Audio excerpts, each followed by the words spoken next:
Hi, this is Justice Lee. Welcome to Finance with Lee. Today I'm going to be talking about the top 5 reasons to buy stocks in May of 2020. Let's get into it.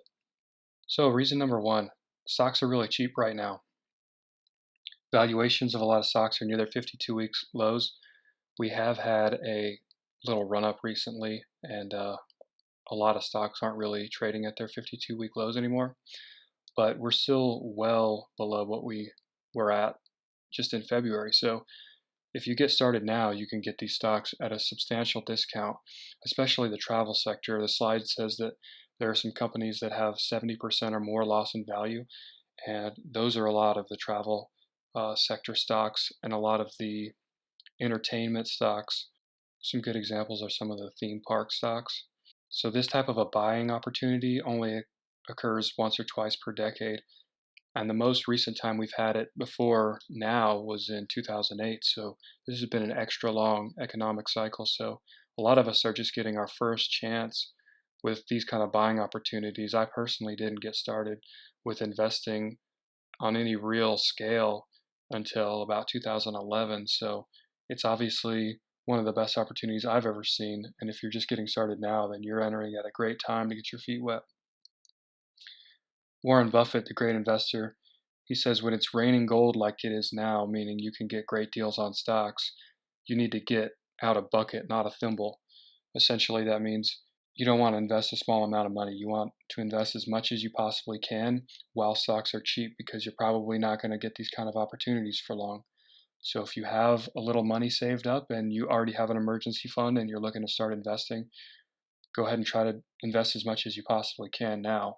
So, reason number two, people are scared, and this is why the stocks are so cheap. Companies are generally valued based on how much revenue and income that they generate, also the future prospects of that business. Now, short term has changed quite a bit for some of these companies, but long term outlooks haven't really changed much. But the prices have gone significantly down because people are scared and they want out. They want to preserve their capital and make sure that they're not going to get left holding the bag when the stocks drop even further. Fear is a lot more powerful emotion than greed, and this will cause people to sell irrationally, even at a loss. And even if they know that it's a bad idea, they will sell their stocks anyways. And if you feel bad about buying stocks from people who are selling them right now out of fear, just consider what they're trying to do to you. They're trying to sell out of the stock thinking that it's going to drop and be worthless, and they want to leave you holding the bag, right?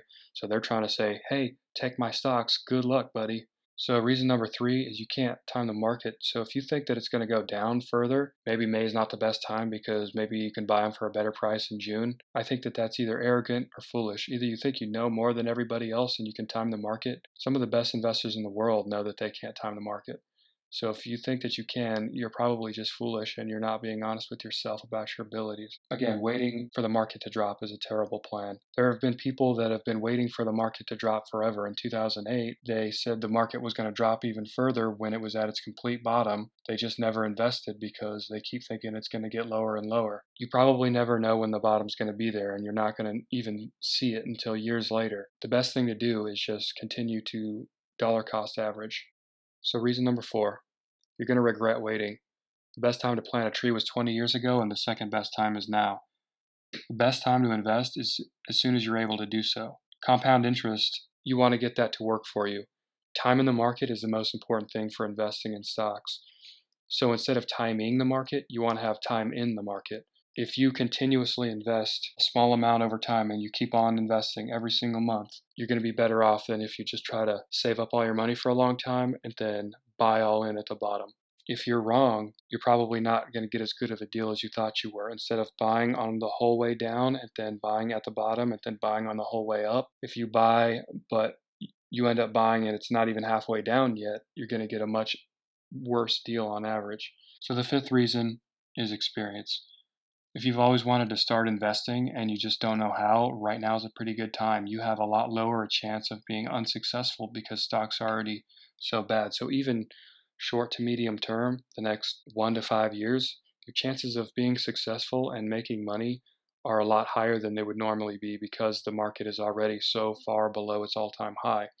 So if you want to try out some different strategies and see what type of investor you want to be, now's your time to do so. You might decide that you don't really like investing, so you're just going to stick with an ETF and just continue to invest in that. But at least you'll know, and you have an opportunity to get some success right now. So I hope you have enjoyed this video. I'm going to be talking a lot more about stocks and how to buy new stocks. I'm going to be talking about my favorite broker and why I use them, and I'll be showing like actual on my phone how to purchase stocks. So please stick around, like, comment, and subscribe. I appreciate everybody watching. Have a great day.